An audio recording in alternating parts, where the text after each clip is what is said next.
Yeah, let's do that. There's 4 chairs there and 2 mics. Is that going to be Yeah, okay? Yeah. Cool. 2 can share. 2 in each one. Cool.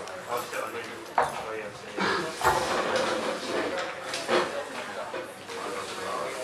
it's quite tight. Yeah, of course.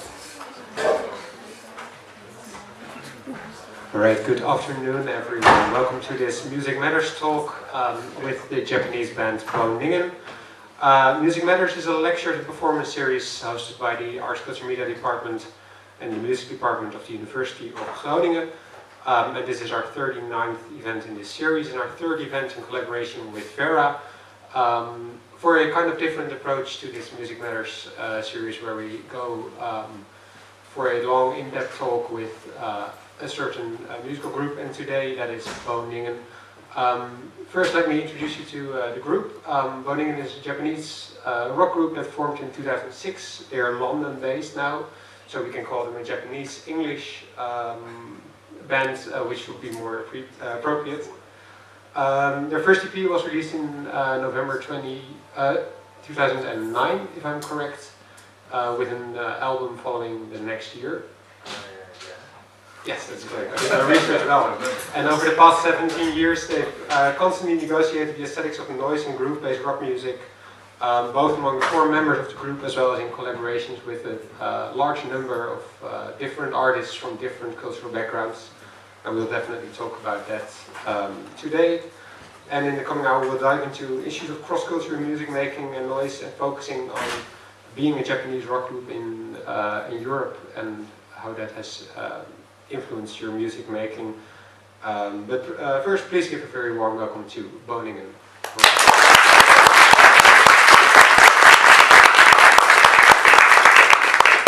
Yes, and you just arrived like 15 minutes ago here to Vera, so welcome in Groningen. This is your first day of the tour, if I'm... Yes. Yes. Yeah, welcome.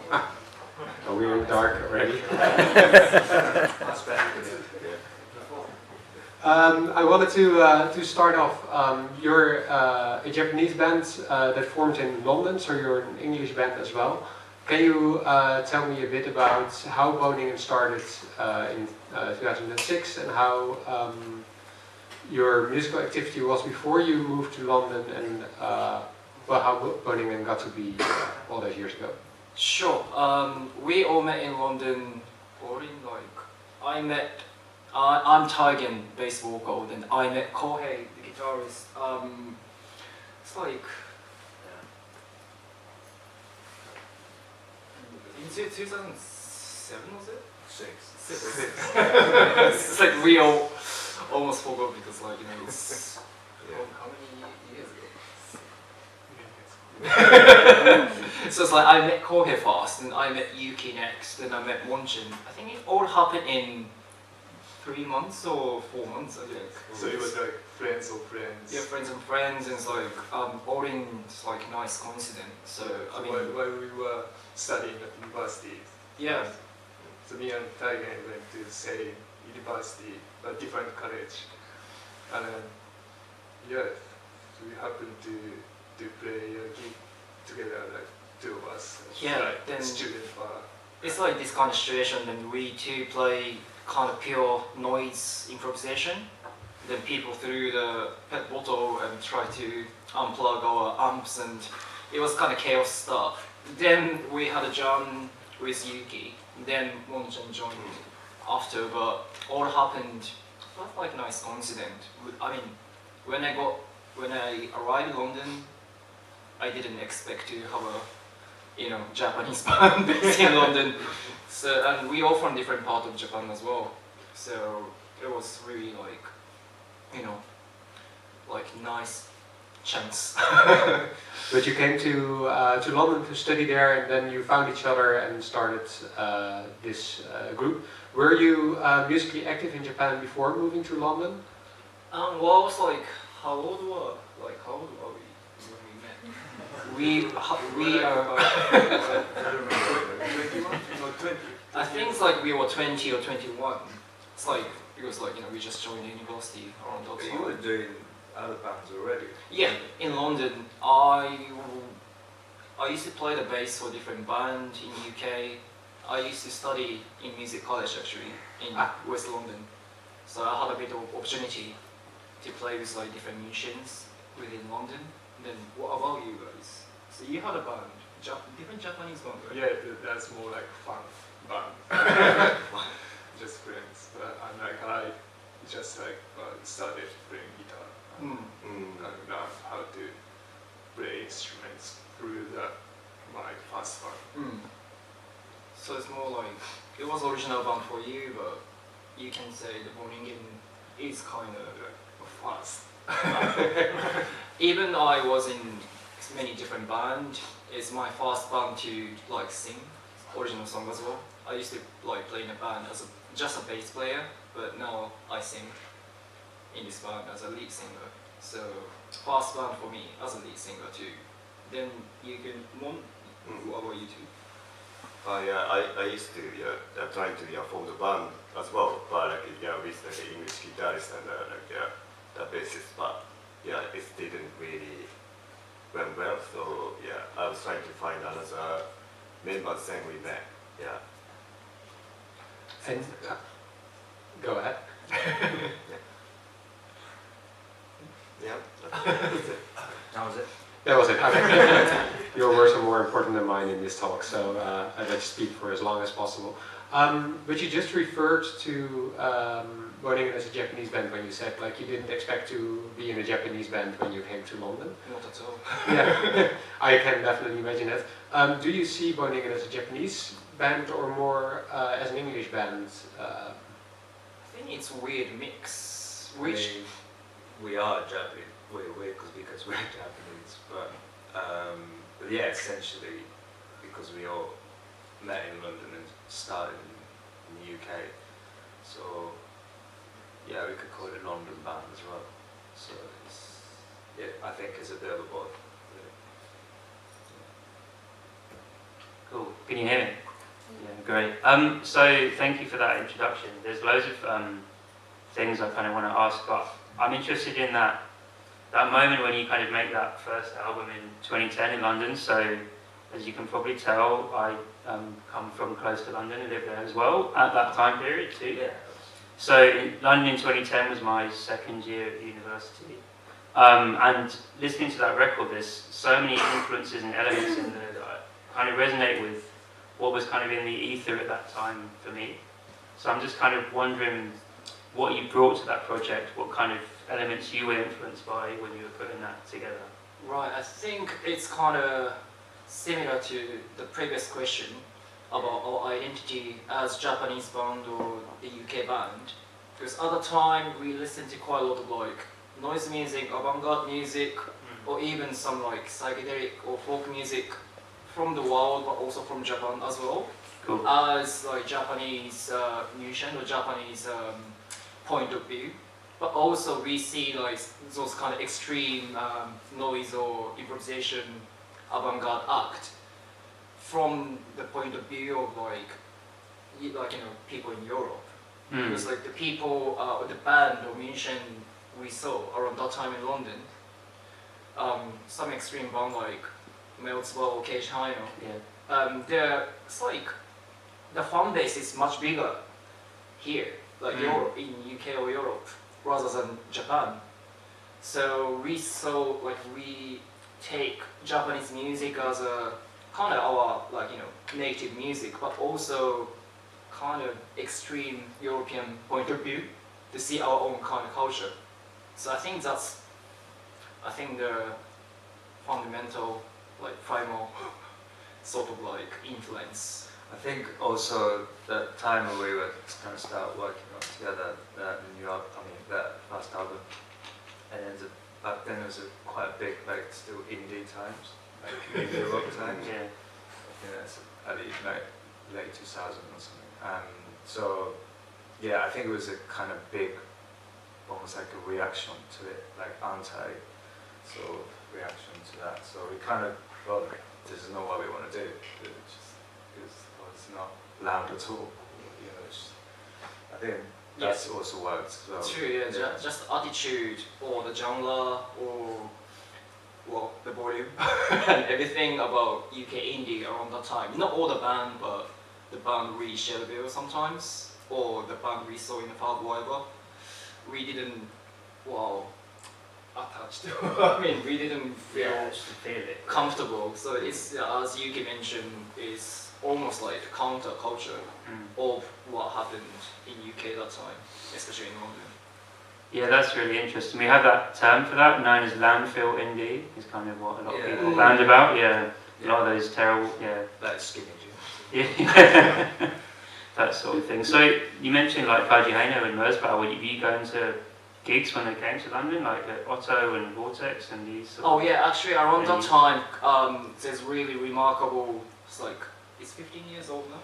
Yeah. There's a venue called Cafe Otto Yeah. in East London. Then it's like before Otto, they're kind of when you want to see experimental or like those kind of Japanese underground music in London, it's kind of everywhere. Mm. It was everywhere. Then when Cafe Otto started, it's like, you know, you don't need to worry about it. You just go to Cafe Otto to check. So yeah, it's a game changer. Exactly. So yeah, we formed the band even before, right? So it's kind of, I mean, kind of similar time as well. So it was kind of good time Mm. when London starting to have a kind of place or the venue you can see free jazz or extreme music, you know, much more like open-minded. So it was kind of nice for us. Yeah, definitely. That's interesting. So when you mentioned sort of how certain places can become a ground for creative practice and experimentation, right? And that's definitely how I found it. Yeah. So if any of you ever go to London, it's in Dalston, Cafe Otto, still there, worth a visit. Yeah. I want to cycle back to a theme that you just expressed when you were talking about being a Japanese band in London, that you use this European view to reflect upon your own culture as well. But when you started out performing in those live spaces in London in the early 2010s, did you also experience that Western audiences would perceive your music differently because they would see you as a Japanese band playing in those scenes? Did you experience any maybe stereotypes or any different expectations from the audience when they encountered your music? I think so. Yeah, big time. I think. Yeah, as we mentioned, as Koke mentioned, our like first show as two of us, you know, we got really extreme reaction. People tried to unplug and see some stuff. It's different times back then, wasn't it? Yeah. Before all the diversities, like appreciation, and it's just you wouldn't see it was like say Asian band, not much happened back then, and I think we just looked and sounded very different, unique. And people take it more extreme Yeah. because that's kind of out of it's a their love or hate. It's like wow, you guys are just insane, or like, oh my god, these Japanese or Asian people like can't even sing shit, kind of stuff. Like it's just like super extreme, like Neil Hendrix. I think which is kind of nice. I mean, of course, when we share the bill with different band, when we got the extreme like reaction, it wasn't easy. But I think as a band, it was kind of nice experience to have, or like to build up our own identity as a band. I think the British and European audience compared to like the Japanese crowd, they are more reactive and like express their feeling to us like really tightly. And when they like it, they really like go into it like really, yeah, I like it, and I don't like it. Yeah. So it was really nice. Yeah. Yeah, like Diane said, yeah, like really honest and straight reaction. So it's kind of So we liked it. challenging. Yeah. Even if they hate us. Yeah, more opportunity to like face into different situations as well. Because in Japan, usually people go to the live music venue. It's kind of something special. Like unless you're like big music fan, especially like after you graduate university, like even you like music, it's like people work hard in Japan, so it's like people can't make it for the show. So something you go to see the live music is a bit more special in Japan, and the UK or Europe, it's a bit more like similar to going to pub, paying extra €5 to check the stage, rather than like it's like I'm going to see this band. It's like book it in 2 months advance or whatever. That's more kind of Japanese stuff. So in that way, we played much more shows in UK. Yeah. If we formed a band in Japan, I think we played much less, and maybe we share the bill with, we share the band with like similar kind of music. Then we end up sound like other bands maybe. Yeah. So I think it was kind of nice to just like mix shows, different culture, different bands. Even the sound are really different. Then even they didn't like us, and if we didn't like them much, but we just exchange the opportunities and extreme feedback to each other, or whatever. So it was like a nice opportunity. If I look at it now. Yeah. When I was reading up on your early days starting out as a band, I was reading through some reviews and articles about you from that time, which seemed to take kind of an Orientalist approach to your music and like portray you as a more mystifying band maybe than a European band would be. But it sounds like you took that view that people might have had of your music and kind of use that to position yourself more strongly within that London scene, which is a very interesting thing to kind of subvert that view that people might have of you and empower yourself through that. So thank you for that answer. It's really insightful and different from what I expected. So that's a very eye-opening answer. I was also reading an interview. Or it was a quote from an interview you did with Mark Riley of BBC Radio 6. And I couldn't find the entire interview, so I couldn't fully read upon it as much as I wanted, but it was quoted in another article where you talked about the labels that were attached to your music. So you spoke of how you did not like the label acid rock attached to your music in that period. I was wondering, has the way in which people have named the type of music you make and added labels to that shaped in any way how you might have gone against that in your music? And are there labels that you are comfortable with when describing your music? Right, I mean, yeah, that's kind of really, even I ask people, if someone say, I'm doing music, I always ask like, what kind of music you do? Then I'm also like, questioning myself. If someone is going to ask me, like, what shall I answer? Then I think we struggle to answer. Then it's like, we struggle to be called like psychedelic rock, because, well, that's kind of, especially 5 or even 10 years ago in London, people try to put the genre neo-psychedelic or psychedelic something, acid something. So we kind of got tired of it. But now I feel like if someone called us metal, it's fine. Then then if someone calls us psychedelic, it's fine. Which means like if we sounds like trance or if he sounds like rock or psychedelic, it's totally up to the listener or totally up to people who come to see our show. Anyway, then that's gonna expand more opportunities and expand fan base, I would say. Yeah. Hope so. So now, so what was the actual question about the genre and label? Well, I was wondering if you still resisted those labels and if that has affected the way in which you make music, but it sounds like you've kind of embraced the variety of labels that have been attached to your music as a kind of celebration of the diversity of your sounds, in a sense. So, yeah, I think so. Yeah. We try not to against any any genre. so you're just happy that people read so many things into your music. And, totally. Yeah. Just like I think every single band's got different layers, and people just see it from different point of view to see different layers. Then I think we just got too many different layers. So hope it's gonna access to different audience as well. Very important thing to keep in mind that genre is not a fixed thing, but that it's a fluid concept, and that, Yeah. as I mentioned, you can have many different genres, and people I mean, might that agree could be with our weak point as well. That some people want to put, you know, the band or artist or producer DJ into one genre. I mean, which is much easier to categorize, Yeah. or easier to access to the people who likes that particular genre. But easier to promote. easier to promote as well. So I mean, that's a weak point, but also that's our identity at the same Yeah. time. Very well. So I'm going to ask some geeky musical questions. Please.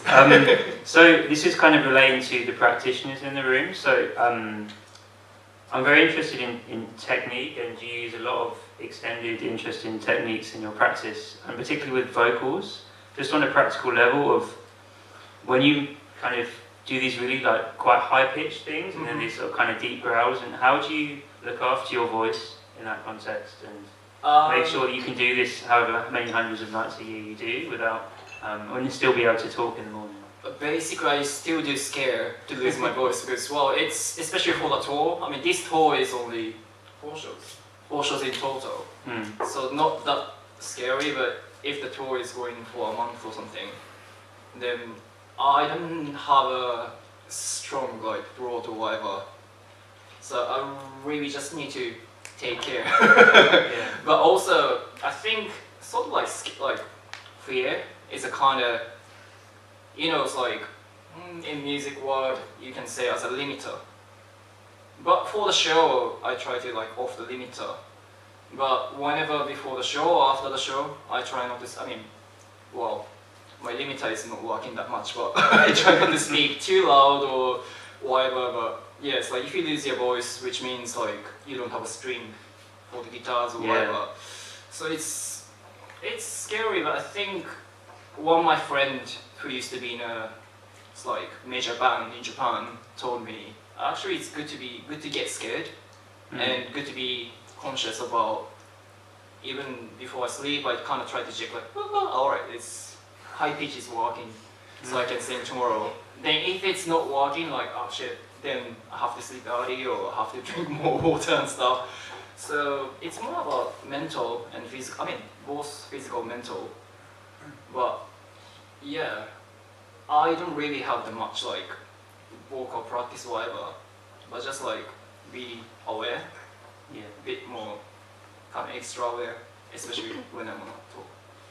Great, that makes a lot of sense. And more as like a group, so one of the things I really like about your music is how you create these really like elaborate and deep textures. So I'm wondering how you create and fashion texture as a group, and how you kind of use noise as a compositional tool. How does that process look like when you're practicing, and how does that kind of come to be? Maybe you two can explain about how you guys use the guitars and pedals, synths. It's like in terms of the layers. It's a difficult question. Yeah, very much so. I think it's how we rehearsed back then and now, I mean, still kind of similar, but it's definitely positive that we used to rehearse way louder, like really loud in the room. So, and in a maybe probably bad rehearsal room as well, like cheap bad rehearsal. So, I don't know, obviously because of the music and the stuff we used to listen then, that's more extreme, like Tylen said earlier. And then the way you actually play is just more rough and like technically as well. That was like say 15 years ago. So I was not as skilled as I am now, and so what we could do, I'm not sure about other instruments, but I think we were trying to be as loud as possible. I think almost to take extreme, and so I don't think we will be able to hear much each other or like in that like properly. So I think that's those kind of like style of approach to the practice kind of reflected. what we've got in the, say, the last couple of albums, I think. But I think these days, again, not sure about it, but trying to kind of play as kind of quieter. And I think they're naturally, like we all kind of start playing quieter too. So it's kind of different, again, approach to kind of have proper, like, field and dimension to can actually hear each other, and it's a different experience, I think.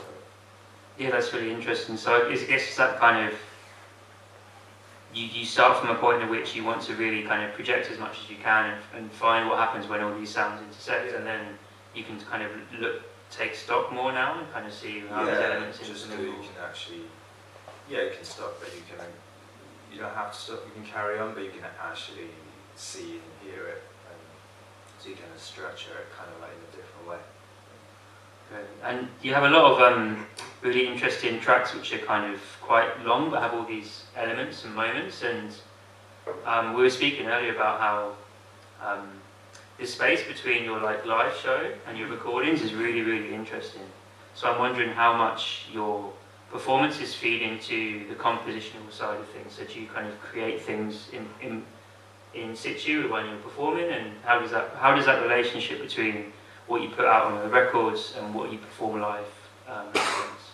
I think we used to, I mean, I wouldn't say struggle, but it's like people maybe still saying that it's like the Ningen's record is great, but the live performance is amazing. You have to watch them live or something, which is just different experience. I used to say it's like live, going to see live music is like using I always say like using 5 sense or 6 sense. It's like, you can see, listen, you can smell, and you use all the senses to check us live, and you can sweat ourselves. So it's more about experience to be in a venue. It's like using everything. But listening to music, it really depends on like what speakers you have. You have headphones. It's just different experience. But using two ears. I mean, just like one sense, just using ears to check it, which is just a different kind of art to me. But we wanted to include our live performance extremeness and all the experience into just listening. But also we also love the production, magic of the production as well, which we always try to put something into our recording, I would say. And So I guess, yeah, we normally track our songs as four of us, like not like drum separate, drum track first, bass second, and the guitar, or that kind of way. We'd always play oh yeah, try to play live. in a room, play live in a recording room, and we write songs that way as well. Like, we kind of just like do like loads of jam and then kind of like sculpting the jam into a song. So it's like recorded song, and when we play them live, it's kind of seamless thing. It's just like different way of output. Yeah, for sure. Yeah, and maybe I don't listen to band music as before now. So like production part, especially for the electric music or the club music, for the production is part of composition. So I try to take it as like same aesthetic of using the mixing and mastering or putting some effect or like using the mixer, whatever is a part of the production, which is part of composition as well. So we want to take it like as a band as well as like DJ or producer. Definitely. As well as a band. Yeah, I get that. Thank you. I wanted to talk about something that I already addressed in the introduction of this talk, and that is your collaborations with other artists. For the people that are listening in the room, you've collaborated with many artists over the past 15 years. You've collaborated with Damu Suzuki of the German group Ken. You've collaborated with Faust, the German band, with Savages, and with Bobby Gillespie of the G's Mary Chain and Primal Scream. And those are all artists from very different backgrounds, of course, that you collaborate with. But I want to go back to a very specific collaboration you did in 2018, when I saw you perform at the Explore the North Festival in Leeuwarden. And you collaborated with the Frisian poet Elmar Kuipers. Yes. Yes. I'm assuming here that you don't speak Frisian. I would be very surprised, and I would be able to throw away a paper if you were able to do that. But I was wondering, how does a collaboration come about with an artist whose artistic language you're not necessarily speaking? And I mean, I assume that you communicated with him in English, but then his poetry is in Frisian. How do you collaborate with an artist that is so different from what you are doing? How many days we had that time? Like, I think we had like 4 days in rehearsal, and then yes. 1 day and show. Yeah, and actually that was, well, great opportunity, because usually, especially for the collaboration, we don't have much time to communicate, but we had a time that we had a rehearsal space. Well, which city was it? Leeuwarden. Yeah. So we already there, the same city we're gonna play 3-4 days after. And it's like we talk a lot, and we had so much time to just like jam and talking about the concept, and that was really interesting experience. Yeah, we kind of like reacted to the sound of the Frisian, because I had some sense of like Dutch language before I was living in Amsterdam, but like the Frisian, how Elmar speaks his poem, it's like really like it's something special, something really different.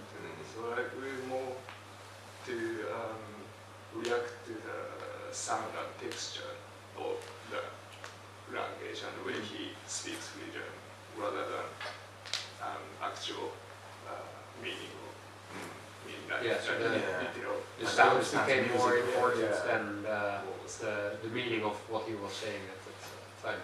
Yeah. And I was wondering, and I remember wondering that when I saw you performance there 5 years ago, did you, in those 3 days that you prepared, compose songs or compose music to go together with his poetry, or did you find a way to be able to improvise together live on stage?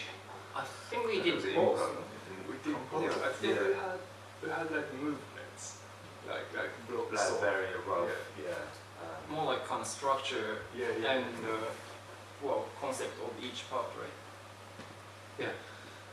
And you did, as I said, many collaborations with many artists. I think I named just a few. And I was wondering, do you experience differences between those collaborations? We just talked about you being a Japanese rock band in London. Do you experience similar cultural differences when collaborating, for example, with an artist like Damu Suzuki, who is a German artist, but also with a Japanese background, if I'm not mistaken? For example, when compared to a band like Savages, do you experience differences or different opportunities when playing together with these I think artists? completely different. Like, for example, Dam Suzuki, he's not going to the like recording studio anymore. He hasn't done it for more than 20 or 30 years, I think. So it's like he just believes in improvise, and there's a magic for the show.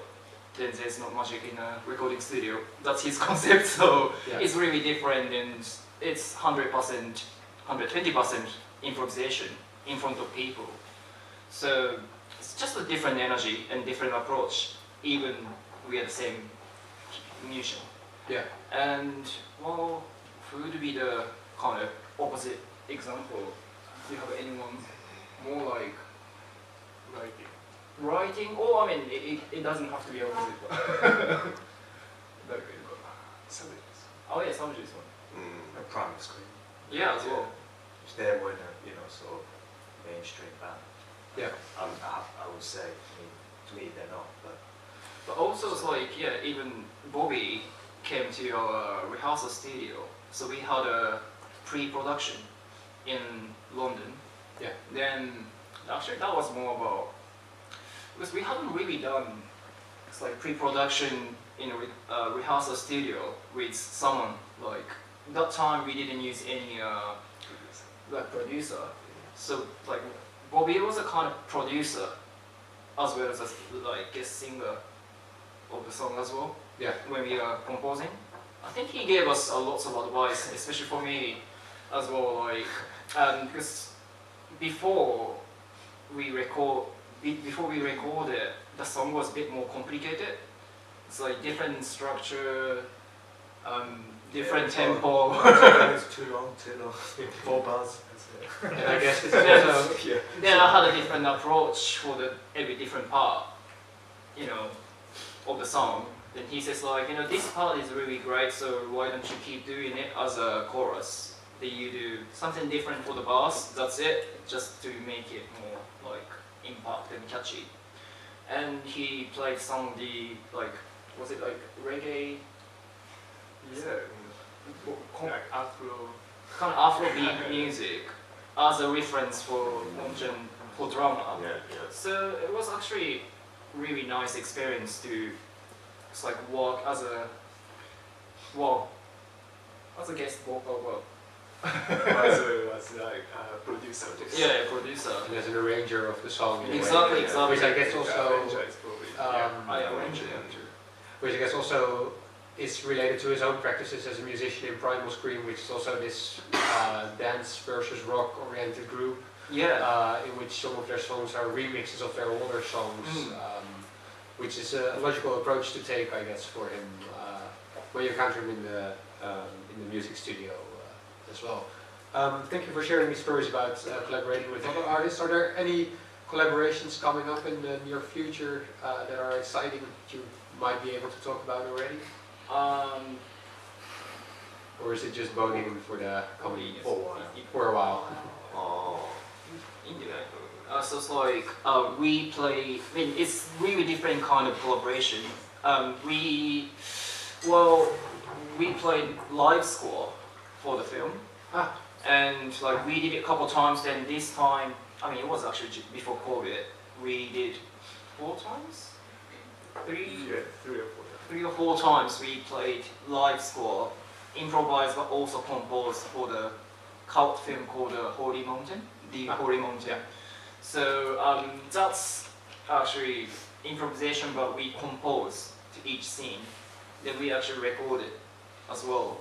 So that's going to be a collaboration, but also it's going to be the record as well. So it's So a bit of collaboration space in with between. the visual. Yeah. You've worked together with visual artists in the past. I read about collaborations with Tim Noble and Katrina Palmer, Yeah. which you did collaborations with in the past. But collaborating with where do we have to travel to see that? Mm-hmm.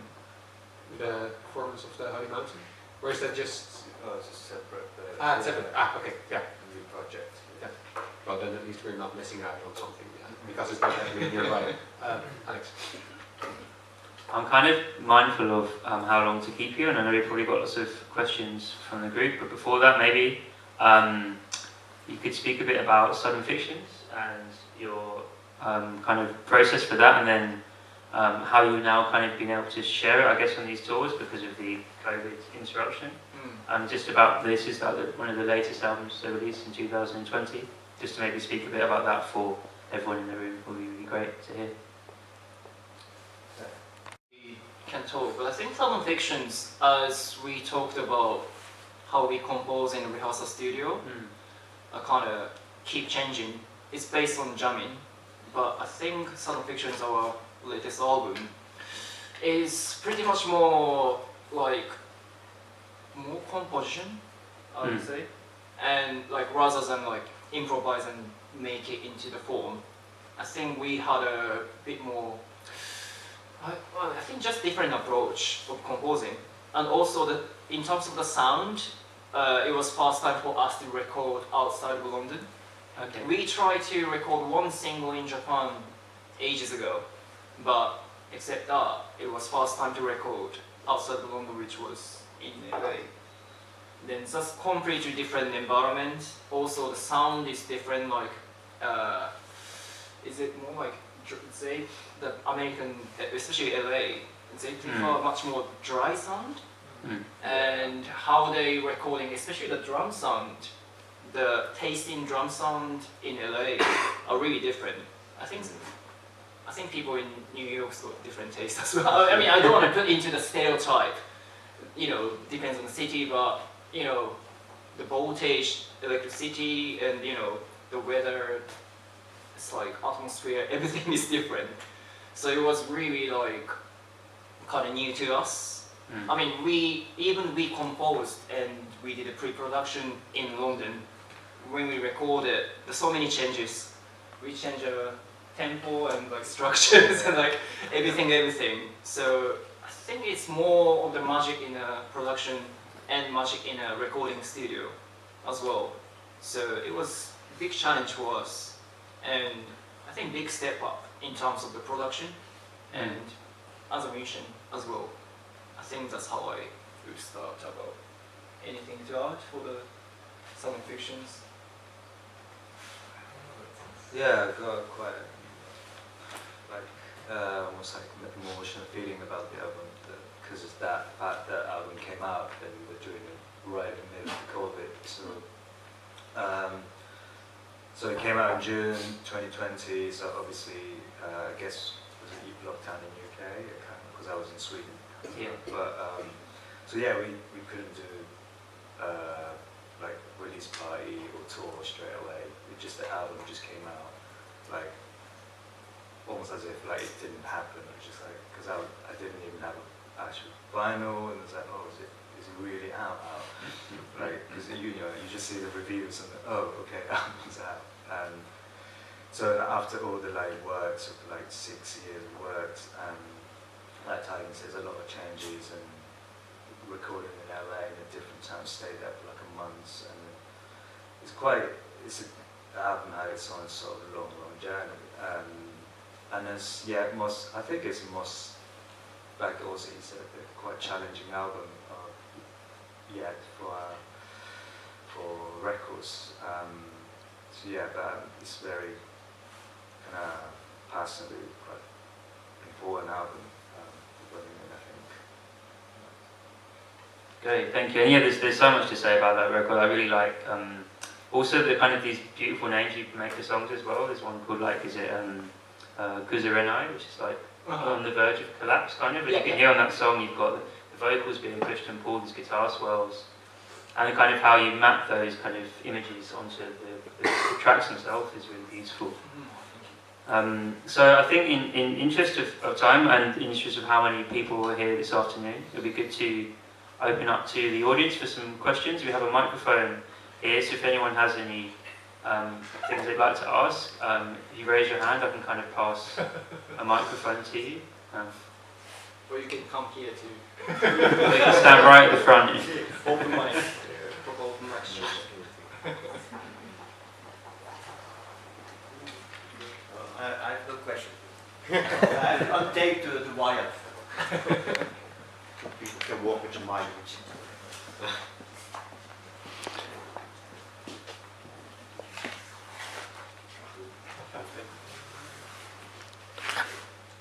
Don't be shy. Should I just walk up? Yeah. So you do a lot of collaborations with other bands, right? Do you have any bands or artists, either music or visual, that you want to collaborate with in the future? Like anything you have your eyes set on, maybe? Can't think of it straight away. Must be. Yeah. Yeah. It's like it just kind of made us think what kind of collaboration we haven't done. Right. I do a rap like MCs or like So I want to do something with string section. Alright. Oh, right. I mean, Like we. really different sort of people and instruments. I mean, I think you got most music theory in a band, I think. But it's like, especially when we start the band, we didn't know much less about music theory. So actually, it's like stuff of string arrangement or some sort of like really musical thing, which we because like we used to play much less chords like chord sequence and stuff like that. So actually, string is kind of interesting. Like it can string section can make like really dissonant drones or like really very beautiful chamber music. So that's my And you said it's like we haven't really done a collaboration with like proper MCs. Rappers, yeah. Cool. Do you think like you want to like maybe like rework old songs with a string section, or just like create new stuff entirely? Maybe Both sounds interesting. Yeah, because especially our early stuff is like less to do with music theory, I would say.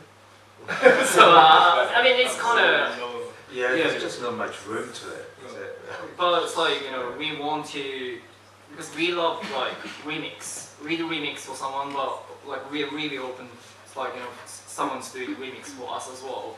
So the old song as well, but I'm wondering about if we make something new with those contributions or like someone's got music theory.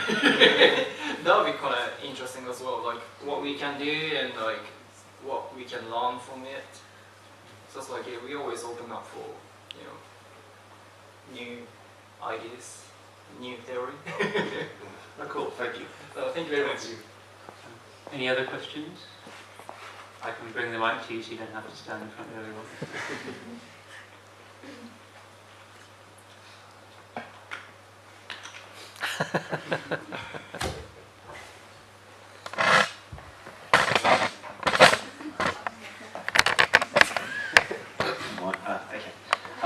So what are some artists or band that perhaps influenced your sound as Groningen, and like from your childhood or maybe from your time in London when you were studying?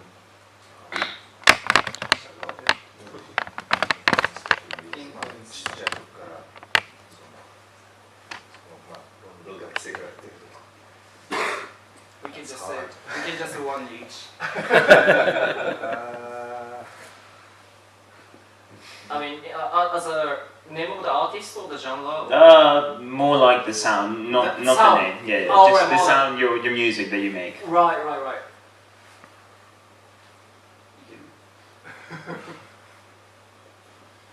Sound as well.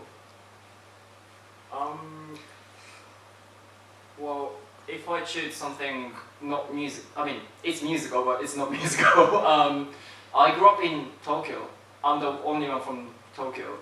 Then it's like I grew up in like quite noisy street, and especially Tokyo's got, I mean Japan as well.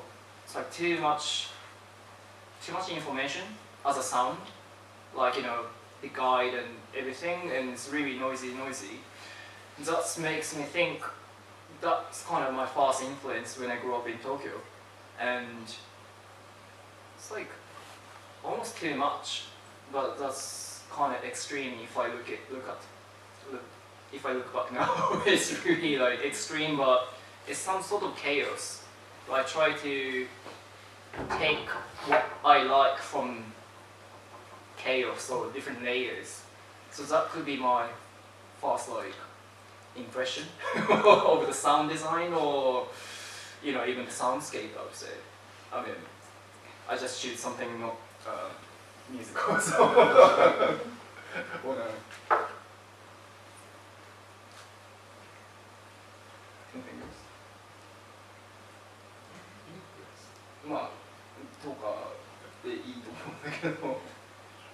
Any other questions from the room?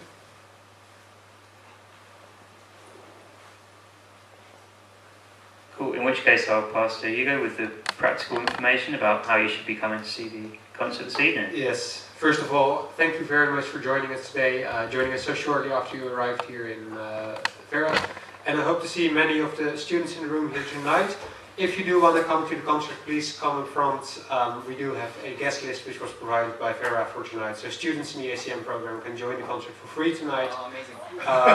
So I hope to see many of you there. I wish you all a very nice evening. I really look forward to the show. Doors open at 7:30 if I'm correct. And there is a support act from the Black Delta movement that will be on at 8:30. And then after that, Ningen, I want to thank you again for joining us today. I want to thank you for joining us. And